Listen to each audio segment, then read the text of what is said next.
Welcome to the J Scott Outdoors podcast. Today we have old skin and bones Craig Steele with us on the line. How you doing, Craig? Good. How you doing, Jay? Good night, son. I saw a picture of you the other day and I didn't even recognize you. What is the problem?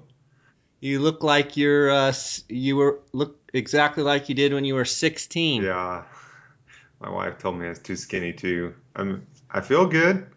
I mean, that's the goal, right? Yeah. I'm, I've got a little skinny self going on myself and kind of feels good to get up in the morning and be able to see your toes, huh? it it does. I feel good, man. I hunted with a guy that last year that was 60 years old that is probably the most physically fit hunter I'd ever been around, and he made me look like an idiot. So, with that and then my wife's diet change that she had, man, it was time to make a change.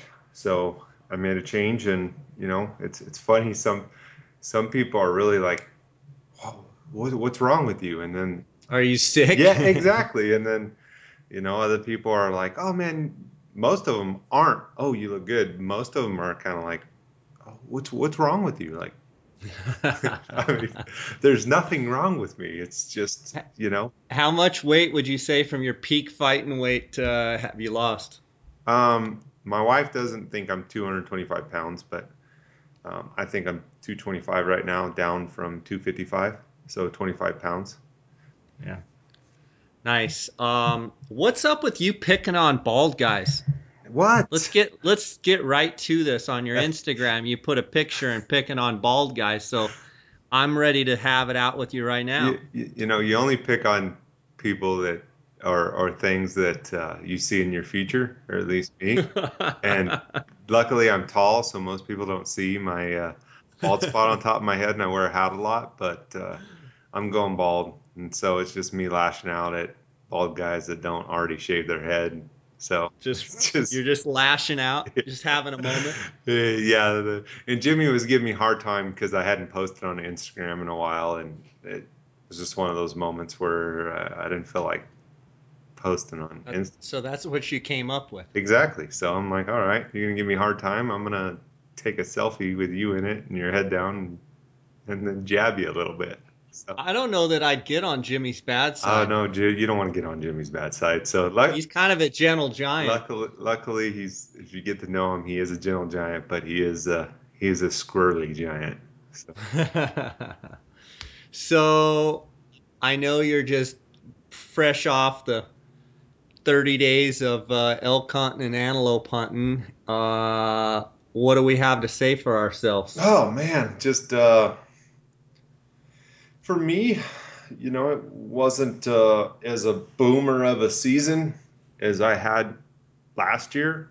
Um, just for myself personally and guiding, but In what way? it just as far as trophy size, if I want to be honest. Um, some of the people I hunted with are great. The conditions, specifically for the elk, was really rough. It seemed like it everywhere. Antelope, antelope conditions. I got to do a lot of scouting because Lee and I were scouting for the auction uh, archery antelope hunt. So I got to do a lot of antelope scouting, and that's always fun because usually a lot of people aren't scouting during that time of year. But antelope was a good time. Um, I hunted in Unit 10 with a hunter named Cody Fulmer, who was just an absolute great person. Fun to be around. We had a really good buck that we went after. Unfortunately, there was two other groups that were going after him too, and for lack of better terms, he was shot right out from underneath us. It just the better man won. I hate get. Did the better, in situations like that, I appreciate you being humble and saying that, but did the better man really win in situations like that, or is it just the right place at the right time and it just You happens? can't beat that. You know what I mean? Yeah. You can't beat right place, right time. Cody what is getting back into hunting. he wasn't as comfortable with his gun. And it's one of those situations you really don't want to be in, but you find yourself in it. And, we didn't kill the buck. He was a 90-inch buck or close. And we didn't kill the buck. We went down and shook the hunter and the guide's hand that killed the buck, and, congratulated them. We went on about our hunt. We hunted for another 3 or 4 days, and Cody got his antelope buck, which was, like an 80-inch, 78 to 80 inches, actually like 79 and something, buck. Let's call it 80. Yeah, he's 78 to 80 is what we field judged him at. He was 79. But anyway, and he was tickled pink, man. Yeah. Looked over a bunch of bucks. Oh, we looked over a ton of bucks. He had a great experience, and he even told me, and he goes, Craig, I would have loved to kill that big buck. He goes, but, and this isn't an excuse, this is this man's opinion on the hunt. He goes, but that buck meant more to me, and getting the experience of the hunt. I got to experience the full range from sleeping out of, on a cot, to, sleeping at our base camp, to, he got to experience everything. And that's what he wanted. Yeah, he would have loved to kill that giant buck, but at the end of the day, it was his tag, and that was the buck that, he killed. And the experience was, I feel a little bit ashamed to say that, from the standpoint of, as I didn't feel like I achieved my expectations, but I think we do that as guides, or when we're helping a buddy and he shoots an animal that's of lesser quality than what you hope for or anticipate for. We kind of realize it's not our hunt, and it's not our place, it's not our tag, and that it's hard to back off that mentality when you have certain expectations in your head. And I feel like I taint kind of the experience for myself sometimes, if I'm honest. Yeah, I can totally relate in the guiding world and my own personal hunting. I can also relate in the fishing world. I row people down the river, friends, family, what have you, and, they're catching 14 to 16 inch fish, and, catching them on dry flies and just having an absolute ball, and get to the takeout, floated for 6-8 hours, and they've just had the time of their life. And in my mind, I'm thinking, we didn't turn any 20-inch fish, 18, 20-inch fish, that next step up. Mm-hmm. And, sometimes you just have to kind of check yourself and say, what are we here for? And it's not making excuses, because, you've had your share of the limelight, and your share of, coming out on top and shooting the biggest bucks in the unit, or biggest bulls, or whatever. But sometimes it doesn't happen. And my question to you on these antelope hunts, and I am an antelope novice. I went on a hunt probably 20 years ago. I drive by them, and it's like you driving by a turkey. I'm like, well, was it a gobbler or a hen? You're like, I don't know. It was a dumb turkey. I kind of feel the same way with antelope. I respect them, but I've never hunted them. My question for you on these antelope hunts, like Unit 10, what did they have, 70 tags or something? Yeah, I think there was more than that, but... when you get in a situation like that on an antelope hunt where they are in the wide open, doesn't it turn into somewhat of a rat race? And my question is, I guess it's twofold. Is it a rat race, and how, as a guide, do you not pull every last hair out of your head dealing with the day before the season, the morning of the season, and then opening day, and just, chaos. It just seems like, it doesn't seem fun to me personally. Yeah. But I know you love those animals. I'm just curious your take on it. Okay, full disclosure, I love big antelope. And I know that sounds heartless and whatnot, but, I love looking at antelope, but they're not my favorite species. But I do love big antelope. When you see big antelope, it's like big sheep. Their nostrils are flared, their head's big. They're just a neat animal, a neat creature. They're very visible, like sheep. Just easy. Are you saying you don't like medium-sized antelope, or you just really like big ones? I just really like big ones. There's something cool about there's just something neat about a big old ram or a big old buck antelope. They're just something that gets you going. Whereas a sickle horn ram or whatever, they're cool and all, but they don't get me going. Whereas like a big 5-point bull elk, will get me going, or a 30-inch 2x2 mule deer will get me going. But as far as that mediocre, as far as trophy quality, doesn't really get me going on that aspect. But from the antelope hunt, at least in Arizona, um, I personally, the unit 10 tag is, there's a lot of antelope there. Obviously, that's why there's that many tags, but it is very competitive. It is one of those things where pretty much almost all the big bucks are sat on, by a hunter or a guide and a hunter, and you're gonna have company most of the time. So you're either gonna be on a big buck, and you're hoping and praying that, it's just like this buck. We went in at 2 o'clock in the morning because I was the only one that watched the buck till dark, till it was absolutely dark. Just like sheep, they don't move a lot most of the time. I backed out of there and went and met Cody, and we came back the next morning. And I've had guys the last couple of years, why we got to go in so early? Because I don't want to be the guy that's driving up on the other person. I want to beat somebody to the spot so that in my own mind that we didn't cut anybody off. People can adjust to me and do whatever they feel like is ethically right. But I don't want to be the guy that's there second. I want to be the guy that's there first. And you're not saying specifically that anybody cut No, you off no, or anybody. absolutely. You're saying in general, you want to be the first there so that if it could never be perceived that you did any of those things you're Exactly. talking about. And you're talking about not this specific hunt. In When general. you generalize, you're saying in Yes. general, you want to just be there first, just like I want to be the first place to a turkey roost or Yes. anywhere, so that you have the option of being there first. Okay, I got And what if you're saying. and then if anything comes back on me, like, because of my position status or, title, whatever, that I can say, hey, look, they can say all they want, but we were there first, and that is what it is. And so, you kind of go in there early, and you wait on a buck, and you can kind of see who's, by the headlights start coming. And then you can kind of get a barometer on how it's going to be. There was a ton of activity where this buck was killed.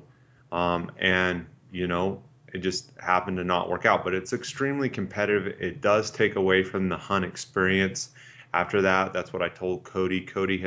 I had been prepping Cody for a while and said, hey, if we don't get him killed, we'll just go hunt after that. Unfortunately, your 2, 3, and 4 bucks, guys are sitting on them too. So you start hearing gunshots and counting truck lights that went this way, and before too long, your mind's screwed because you didn't get the buck killed that you wanted, for you or for your hunter. And then now you're going where? And then you choose, like we did this year, we chose the wrong second buck to go after just because he was already killed by the time we got there. And so then you're scrambling, and now we had to take a step back and go, let's just go hunt. So we just went and hunted, and we looked over probably 70 bucks. And if you can do that, if you have that mindset of, okay, I don't have to kill the biggest one like Cody, but it would be awesome to have that opportunity. And that you can make something out of, basically nothing, or have an enjoyable hunt. And just like from Cody's perspective, he had an extremely enjoyable hunt. By the time the third and fourth day came around, there was nobody. It was just us.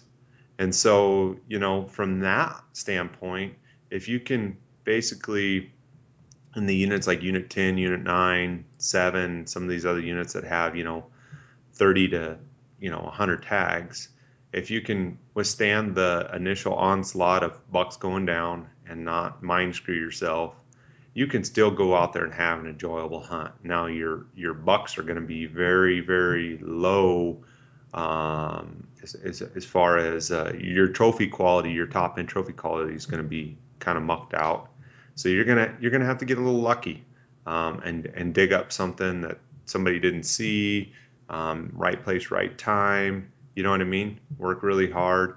There were still plenty of bucks available. We probably, passed on some bucks bigger than the one we killed, but you come back to them and they're shot, and it is what it is. Once you start passing bucks, there's another truck behind you in that unit ready to smack them. So, Let's take a quick break here, Craig. Guys, the title sponsor of my podcast is GoHunt.com Insider, and they're doing a 30-day free trial exclusive for the J. Scott Outdoors podcast listeners. Go to GoHunt.com/J. Scott and click on the blue free trial button and go through the steps. It only takes a couple of minutes. You will be required to provide a credit card, but you will not be charged until after the free 30 days. You can cancel at any time within the first 30 days to prevent being charged. If you have any questions at all, you can email freetrial@gohunt.com and someone from the GoHunt team will promptly respond. This is your opportunity to see what all the buzz is about and the filtering 2.0 system and the application strategies for the Western hunter. I have known the owners of the Outdoorsmans in Phoenix for over 20 years. They are the authority on optics and hunting gear. Outdoorsmans is the leading designer and manufacturer of high-quality tripods, mounting accessories, and pack systems for all hunters. Their customer service is the best in the business. Go to outdoorsmans.com or call 1-800-291-8065 and use the J. Scott promo code to receive 10% off any products. Sounds like to me it's a stressful situation as a guide because you're wanting to, yes, you want your client to get a big buck, but you also want them to enjoy the experience. And if you don't know if number 2, 3, 4, 5, 6 have been 7, 8, 9, 10 have been shot, you almost are just bouncing around like a pinball because you're going, well, let's go over here. Oh, there's a gut pile and there's 3 trucks. They shot that buck. Okay, let's go over here. How do you weigh the difference of wanting to kill the big buck, and what about maybe not even coming the first day or the second day and hunting the last 5 or 6 days or what have you, and just saying, I just want to come hunt. You love big antelope, so you obviously want to try and kill the biggest one you can, but it just seems like it's a huge mental gymnastic dilemma to try and get over the fact that, okay, my top buck's dead, my 2, 3, 4 is dead, let's just go hunting. I mean, yeah, no, maybe guys should just stay home for the first day and let all the chaos go through. There's definitely that option where, we book our antelopes hunts 5 days at a time, and there's definitely that option to hunt the last 5 days or, last 4 days or whatever you want to do. Or if you're going on your own to do it that way too, because, if you get in some of these other units though that have, 4, 5, 6, 10, 15 tags, that's why I love those units, because usually you just don't have that pressure. Yes, you have less antelope, but the antelope are usually a little bit harder to find. You got to work for them. They're a little bit further off the roads. It is what it is, and it's all based on the hunter as a guide, what he wants or what she wants, and as far as if you're going out there on your own, just base it. What do you really want? Do you have to kill the biggest? If you have to kill the biggest, then try to get out there and compete.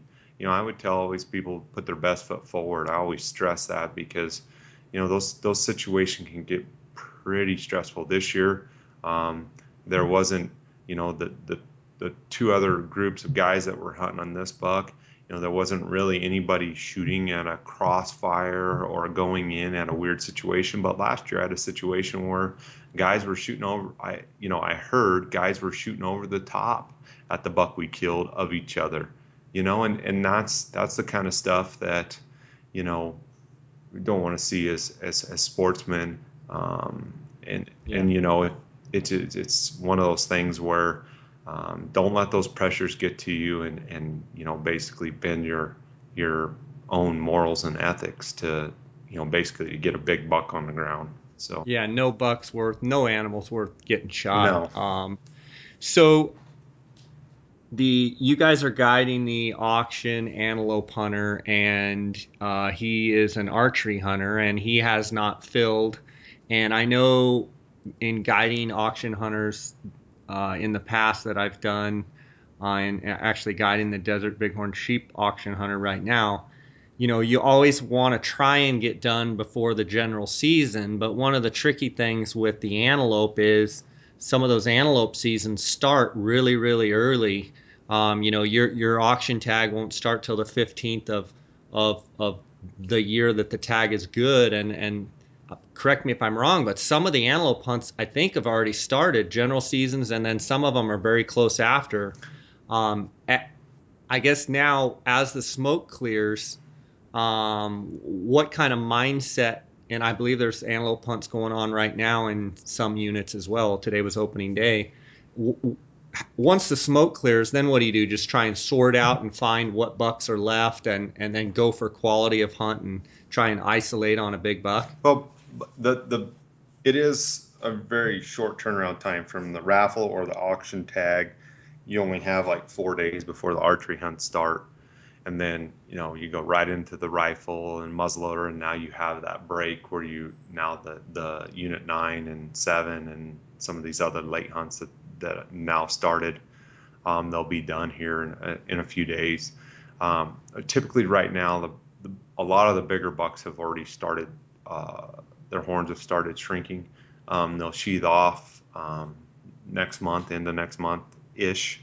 And so, really right now, we're not even really looking, other than if we see a buck or whatnot, or are out looking for something else, and we see a buck, we'll start back up, really pounding it in May, and then June and July, because the bucks are going to be a lot more. Obviously, we're going to see what's left. We have a little bit of an inventory. The one thing about antelope that are different than like sheep and deer, specifically sheep, but is they get big really quick. So 3.5 to 5.5, they're maxed out. And so a buck that's 2.5, the next year he could put on 10 inches. So in other words, you could have a buck that you saw last year that all of a sudden, if you wait to the next growth cycle, which is what I think I hear you saying, their horns are gonna come off and they're gonna regrow their horns. Um, you're saying a buck that maybe made it through this season, that's a 2.5-year-old buck, all of a sudden next year at 3.5, he could be a boomer. Yes. Just in 1 year. Just in 1 year, which is totally different than sheep. For the most part, it takes that ram, a ram that's 5.5. He's not going to be the ram that he is at 8.5. And Right. so, that's the blessing with antelope. One thing I'd like to say about the archery auction antelope hunter, and that I'm surprised, and just my little ignorant mind from when I was a 20-year-old hardcore DIY pound on my chest inch freak, is you get these guys, it doesn't matter what they do, what size wallet, where they come from. Great people are just great people. And when you get hunters like that are clients, in which I've had a few, and the archery antelope hunter is one of them, you're very humbled, because they get it more than 95% of the hunters out there. They're successful people that score isn't everything to them, and that they're in it for a good time because they love to hunt, and yeah, they want to kill a good animal, but that's not everything to them. And it's just, when you get hunters like Bob, it reassures you that Kind of puts a spring in your step. oh, it doesn't does. It makes you. I just had finished up a guy named Henry. I won't say his last name, but on the rifle, really rifle elk hunt, and just I told my wife, just top shelf person, just trusted you. yeah, he wanted to kill a big bull. He's 65 years old. He's he knew he's probably never going to draw this tag again. You hunted hard, you shoot the best available bull, and just so thankful. So it just, I mean, the first, I mean, he just trusted you that everything was going to go exactly how you say that, and it makes you want to work your butt off. And it also totally bunks the myths that me as a 20-year-old hardcore DIY guy had against any successful person that wanted to go on a guided hunt. And every time I do that, it makes me want to keep guiding. And sure, you get bad clients, and you have bad experiences with bad clients and bad guides and bad DIY hunters. But when it's one thing to hunt with your family, you already kind of know what you're getting. But when you get somebody that is quote unquote wealthy, that has made it in a financial sense and can afford to go on a hunt like this, and he's like, just relax. It's gonna go how it's gonna go. We're gonna, I know you're working hard. Thanks you afterwards. I mean, just can't tell you thank you enough. It reassures you that great people are great people, and titles don't mean anything. So That's a that's awesome that you bring that up. I couldn't agree more. And it always seems to me those kind of guys that have the great attitudes in camp. It doesn't happen all the time, but a lot of times those are the guys that shoot the great big it animals. is.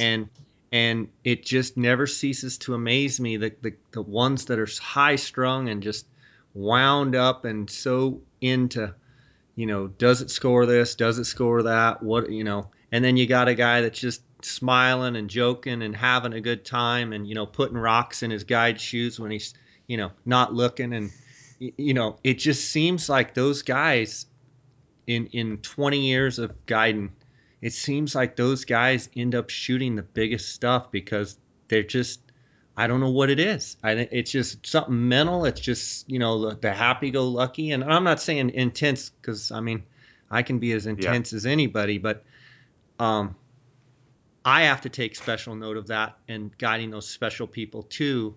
And there's been some guys that have made a great influence on me to mellow out a little bit and to enjoy it. I'm high strung by nature, but it is nice to see guys that, like you're talking, you have a auction antelope hunter that is choosing not to shoot one with the rifle or a muzzleloader. He wants to shoot one with his bow. Yeah. And he passed on some bucks and tried to hunt some bucks with his bow that at any given time he could whip the rifle out and shoot, Mm-hmm. but that's not what he wanted. No. And And he may shoot an average goat. He may shoot a giant goat. And quite honestly, I guarantee you the smile on his face is going to be every bit as big no matter what. And that's just refreshing to see. it is. And, It is. It's real. it makes you want to work your guts out for guys like that, though. It does. It does for sure. All right. You want to talk about elk season? I do. If it's, I've already done a few podcasts that will be airing, and I've gotten takes from several different guys, Who do you and talk I'm with? curious. Just out of curiosity. I talked with Chris Rowe. He was up in Unit 9. And we talked at length. It hasn't aired yet, but he talked at length about his experiences up there. And I talked with Cody Nelson. He was over in Unit 23 and talked about his experiences this year. So let's hear it. September 9th start date, full moon on the 18th of September, hot weather. Mm-hmm. I really haven't talked to you, so I'm curious to get your take on what were the conditions going in, what were your expectations, and how did it play out? Well, it kind of just flew by really fast on us. I'd been out a lot in a couple of different units or several different units, specifically from antelope scouting, and then obviously it bleeds over and into elk scouting for stuff.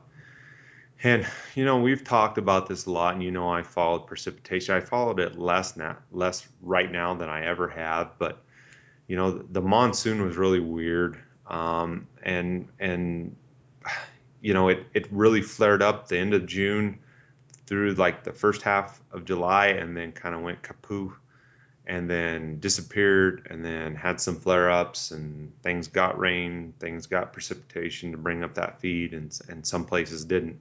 I know I texted you at one point in time and told you it was one of the driest that I've seen it in parts. Um, and I know a lot less now than I think I ever have, as far as what brings on a good strong rut, and whatnot. But my assumptions are, first off, my experience was that the rut, um, was okay. It wasn't the worst I've ever seen it. We had pockets of elk that were rutting pretty good, um, and then other places that were completely dead. And it just seemed to kind of do that, quite a bit. Um, it was definitely drier than normal, and some places were super green, but it seemed like even from the ranchers I talked to in different areas, the monsoon cells were a lot, and even I talked to some of the game and fish officers. The monsoon cells seemed like they were a lot smaller.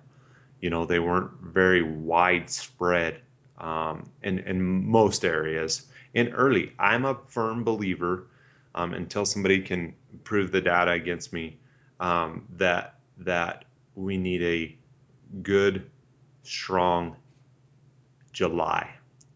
Um, and I really believe that. And also there's variables like how dry was it during the spring and winter. That plays a part in it.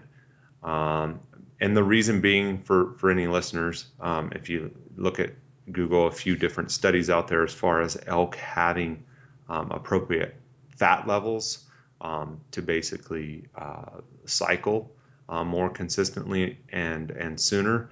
They need to have the right, nutrients to be able to, basically cycle. It's raining right now. That's what you hear, if you can hear it. I can't. So It's sunny as can be in Phoenix. so I was a little bit worried. I think I texted you at one point in time. It's the driest in some areas that I've seen it in a long time, and it was real spotty. I hunted a So did lot. that clump them up? Did that It really really clump did the seem up? like, and I thought maybe that would bring it on quick. Um, and I think you and I talked about it. We did have, and I have to go back and look at the data, but we did have a pretty dry January to May, which we did have some storms in March and April, I believe, that were kind of timely storms. But I don't know if we were so far down, because what I saw a lot of was a lot of weak backs, and I know that can happen genetically as well, um, but more than average. And then But I mean, Unit 10 is known for big backs. So yes, to hear that they had weak backs, that tells me drought. a lot of weak and bulls that were 6x5s or 5x5s, that, you know, and when you see a droughty bull, you've seen it. It just looks like somebody, for lack of better terms, pours shrink potion like from Looney Tunes on the back of their horns, and they just shrivel up. It's like they start out great, and then, and it just seemed like a lot of that. Now we had a couple bulls that were, you know, we had pictures of and whatnot, and we had previous experience with that, you know, from years past, that were about the same. So wherever they were living at and whatever conditions they were in, um, they they pulled through all right. They didn't put on any more inches, but they didn't lose much either. But overall, it just seemed like that.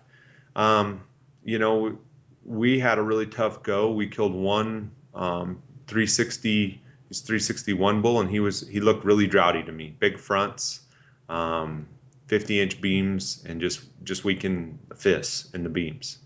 And then, we've killed some other bulls, two other bulls that were right around the 360 mark, one that was 363 and one that was right at 360. They both had a horn broke off, halfway off, that, obviously lowered their score a little bit, but we knew what they were complete. That's another thing we had.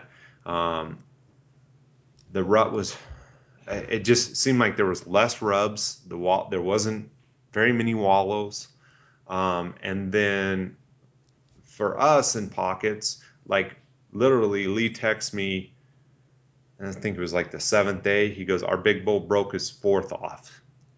And I was literally sitting there with my archery hunter laughing because we had hunted a big bull for 3 days and we glassed him up that night. And then the next morning we were on him and I was laughing the next morning, but we were looking at him from a long ways away. And I said, Steve, Lee just said their big bull's broke. Good thing ours isn't, kind of just, laughing about it, that ours is still good. Probably shouldn't be that way, but I was, I was happy. Like, let me guess. At the same instant as you looked at your bull and his antlers fell off. About 3 hours later, about noon, I was scrambling to get my 30s to the tripod because what I thought I saw. Hang on 1 second. Yeah. What I thought I saw was our bull with a broken main beam. And when I put my 30s on it, my eyes didn't deceive me. He had broke his fifth and main beam off. And so our hearts sunk. And so, I mean, more broken bulls than normal. Oh, Jiminy Christmas. So that tells me drought. Yes. Just a ton more. And then, this last week, the day that Henry, the guy I was talking about, killed his bull, which was, what is today? Today's Friday, the 30th? Hang on one second. Sorry, I had to yell at the family. They just came home. But anyway, the last, what was that? 3 days ago, I think he killed Tuesday. Jimmy's seen 2 big broke bulls with beams off. I seen 2 more big bulls with beams broke off. And I'm talking, 340 to 350 type bulls. They were just shredded. And, Henry looks at me and goes, maybe we should just try to find a 350 that's not broke without beams. And just. Once they start breaking, boy, I mean, you start glassing around. You start noticing bulls breaking, it seems like 2 days later, everywhere you look, there's broken bulls. And it just, there's nothing you can do about it. I mean, there's no sicker feeling than to hunt a big old bull and then him to show up with his beam off. And we were on that big bull for like 7 days, and the hunter ended up missing that bull. But it's just disheartening to do that. I mean, I know if it's me as my tag, it just sucks, Yeah. But it is what it is, and and that's why, with bow hunting, that a 350 bull is a big bull, and you are going up against so many obstacles, and then you throw in a year like this where bulls just get shredded. I didn't see a quarter of the bulls broke last year that were broke this year. It's just insane. Has the 350 bull been demonized, or let's say the under 350 bull been demonized? Because it's been minimized. Minimized is probably a better word. It just seems like in talking to guys, very rarely do guys, if you took all the archery bulls shot in the state of Arizona, I would say this year very rarely would there be many over 350. I'd agree. Handfuls here and there.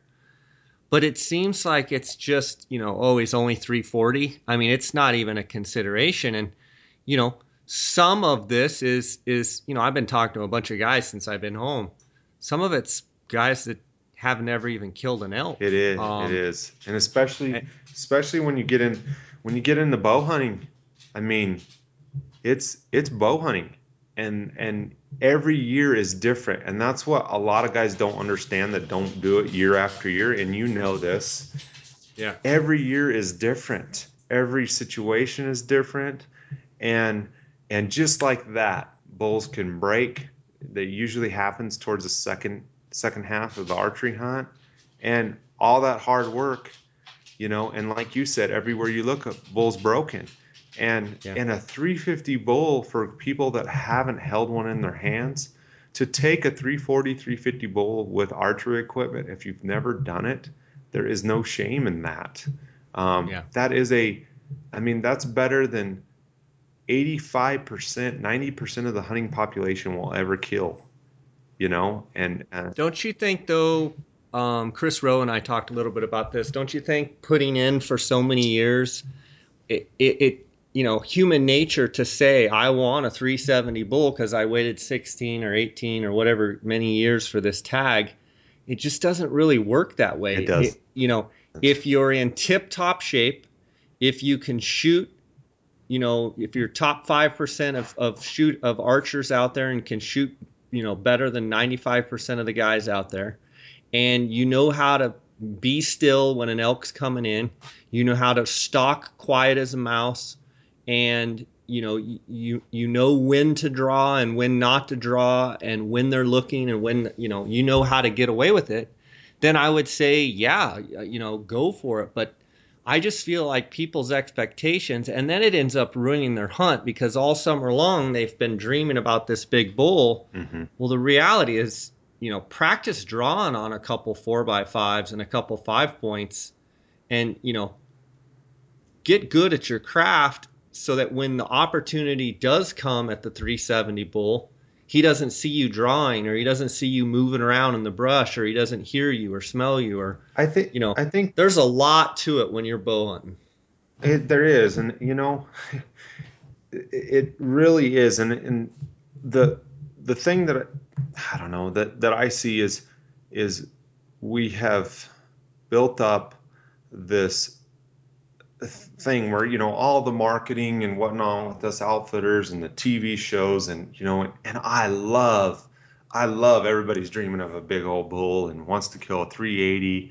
It seems like even anymore 360 is not cool, and 360 is a tank. I've killed a 360 and a 374, and those are my biggest bulls. Public land bulls. The 360 was the Utah bull, and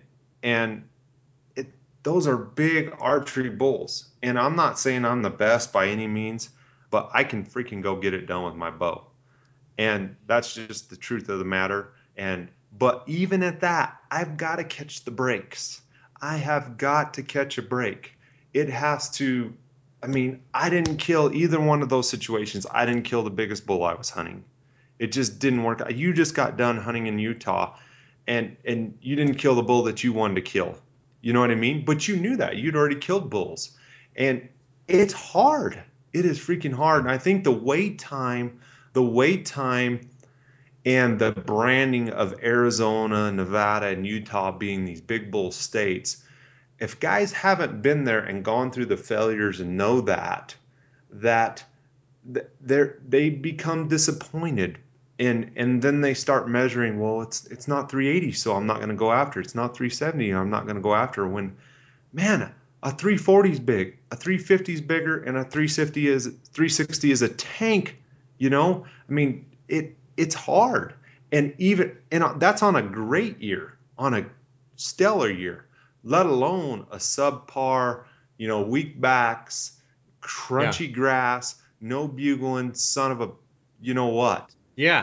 But don't you think in essence though, sometimes it takes you to get through half the hunt to realize, oh crap, this is a bad year. Well, this is a tough year. Maybe we should have shot that 350 bull on the second day or the third day or whatever.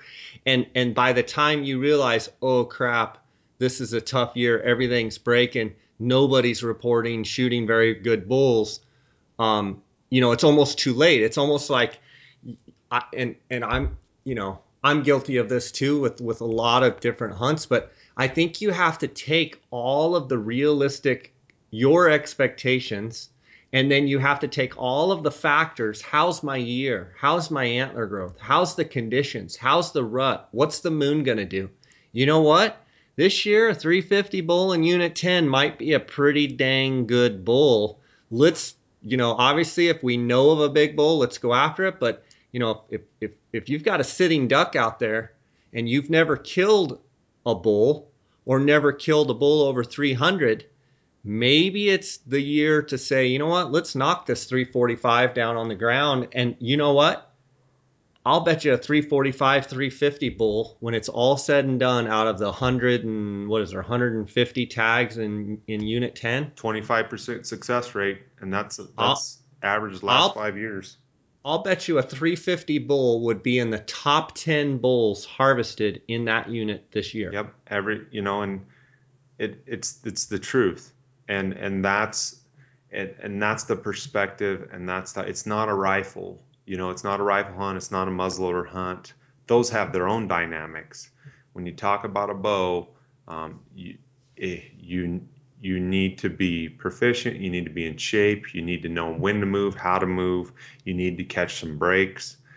And, you can never beat right place, right time. Did you see Pat's bull? Yeah. What a giant. Yeah, I mean, that thing's a tank. I heard a little bit of the story. I don't know if it's true, but, and he's a hell of a hunter. And, he kills a big old bull. I heard he was checking a tank and the bull walked out and he killed him. That thing's a giant. And a lot of people, but the testimonial goes to Pat for just persevering, Yeah. and I think, that's what a lot of people hope for is they hope, well, if I just hang out. What I want to just tell some guys is hunt for your own expectations.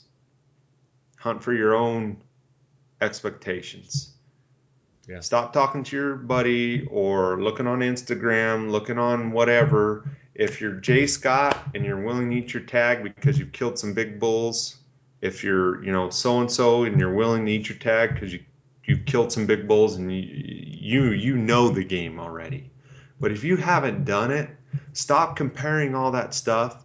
If you're going on a guided hunt, if you've hired the right guide, trust your guide. He wants you to kill the biggest animal that's possible, that is going to fit your abilities and the year. He knows it or she knows it.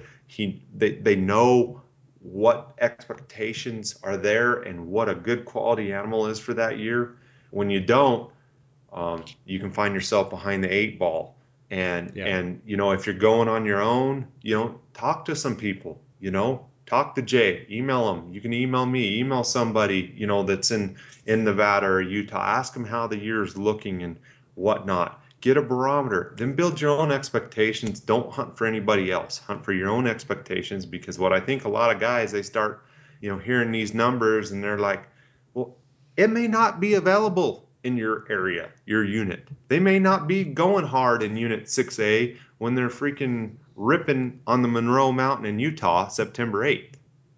So right. Every year, every unit is different, and every hunter is different. If you haven't killed anything with a bow hunting's tough. It is tough. It's tough, man. It's tough. It really is. Let's take a quick break here.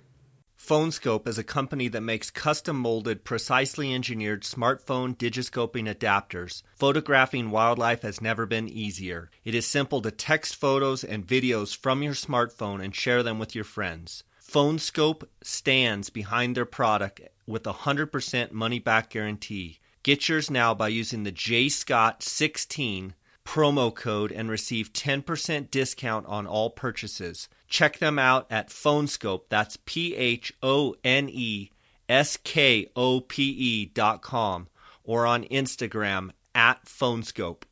Real game calls featuring the elk reel.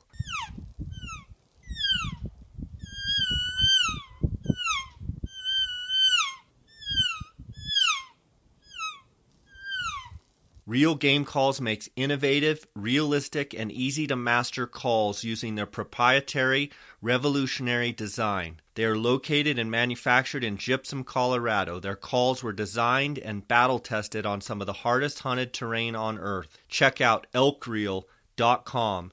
Use the promo code JScott and receive a 20% discount on all purchases. Go to www.elkreel.com. Okay, couple quick questions. All right, I got You've been in Unit 10 looking at elk for how many years? Roughly. 1994 was the first year I ever. Okay, so 22 years. Is the trophy quality of elk in Unit 10 on the increase or on the decrease?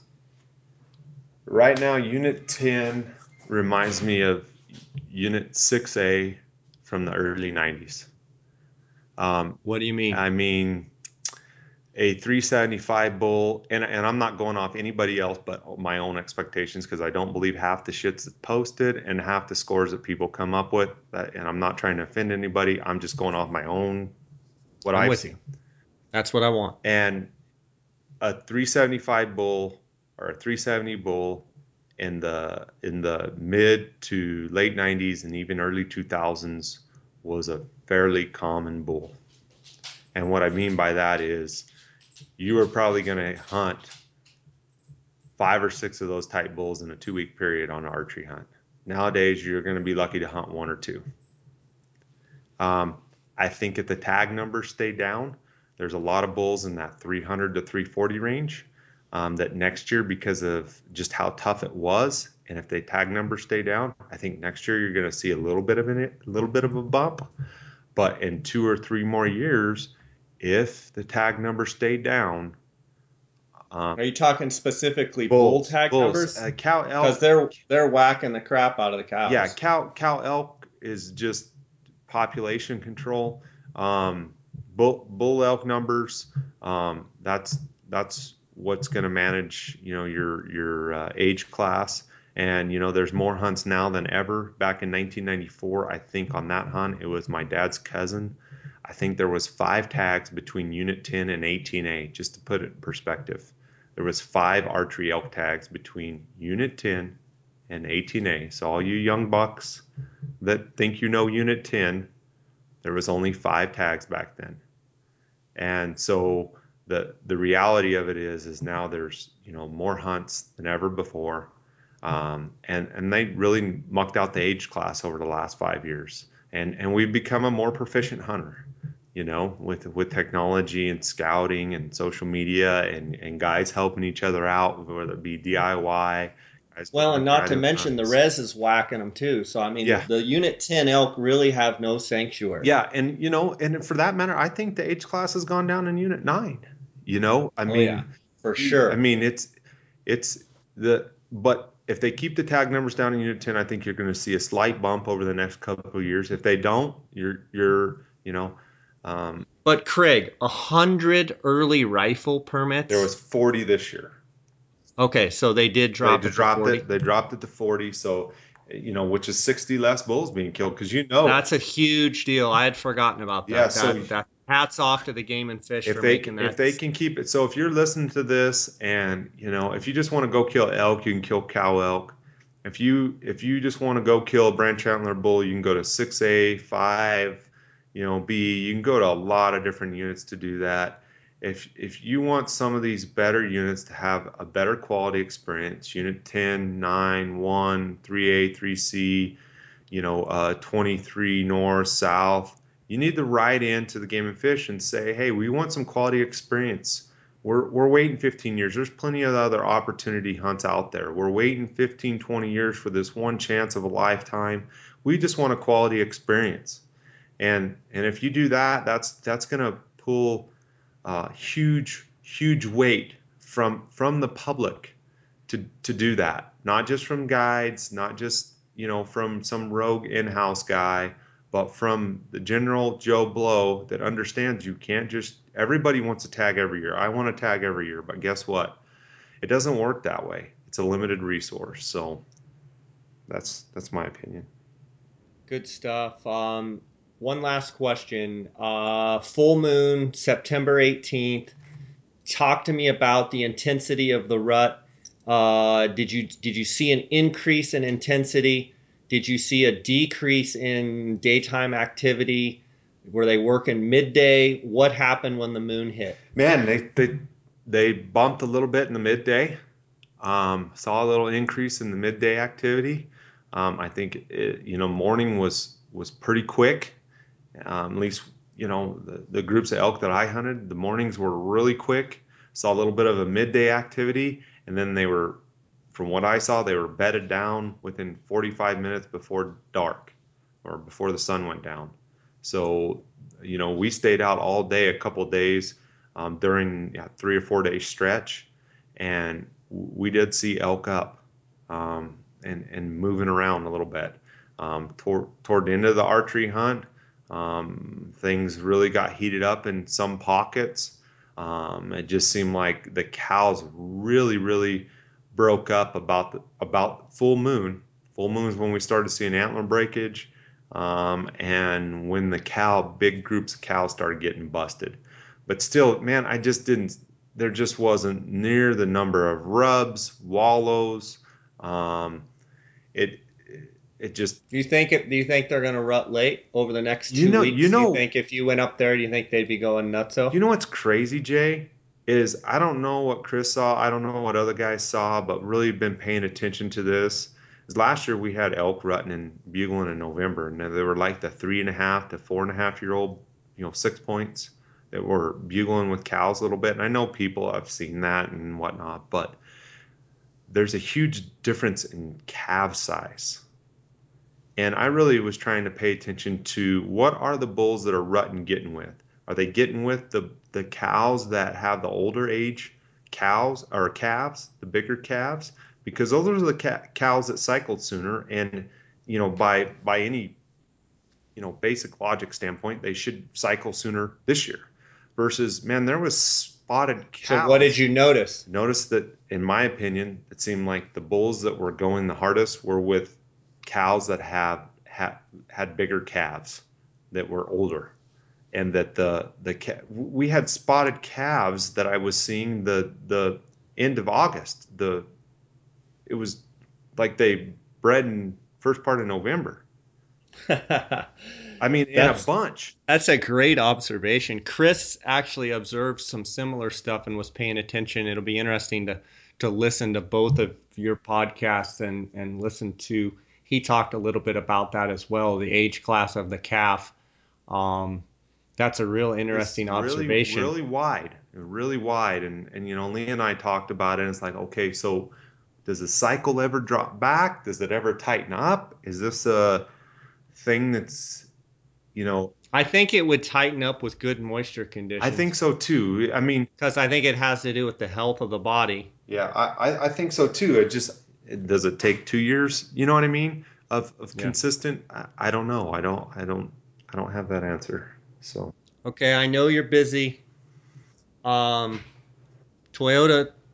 had some issues. I saw a picture on Instagram with you doing a bunch of maintenance with a blue tarp over it, and I think I obviously I get a lot of comment. You should buy a Ford and all that stuff, but I get a lot of people give me crap about my '96 Toyota and how. What's up with that sucker? It's got like 500,000 miles on it. Here's the bottom line. Every part's been changed. Every part is new because you've changed every single part out. Don't be a cheap ass like Craig Steele and buy good suspension.